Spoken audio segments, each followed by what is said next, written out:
श्री स्वामी समर्थ. तर आता वाजल्या होत्या मंडळी पहाटेच्या 4. तर माझ्या दिवसाची सुरुवात झालेली आहे. जगामध्ये काही पण घडू द्या तर बाईंच्या जातीला काम आहेच.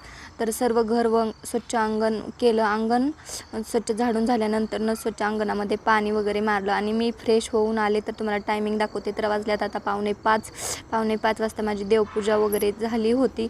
छान अशी देवपूजा केली, रांगोळी वगैरे काढली फ्रेश होऊन आल्यानंतर. तर अशी हे बघा माझी देवपूजा केली मी. जगामध्ये काही पण घडू द्या, चहा तरी मला लागतोच. छान असा चहा पिऊन घेतल्यानंतर जर मला कोणी वाईट कमेंट केली तर अद्रकीसारखी तुम्हाला कुठून टाकेन. आणि मस्त अशा चपात्या बनवल्या, मजाक मस्ती झाली. आता मस्त अशी टमॅटोची चटणी वगैरे बनवली, डब्बा भरून दिला. डब्बा भरून झाल्यानंतर मी तुम्हाला कालच्या व्हिडिओमध्ये म्हटले होते की तारा ऋताचं पुस्तक वाचते मी. तर माळ जपली. माळ जपून झाल्यानंतर राहिलेलं पुस्तक वाटलं. आजच्या व्हिडिओमध्ये इतकंच. उद्या भेटूया.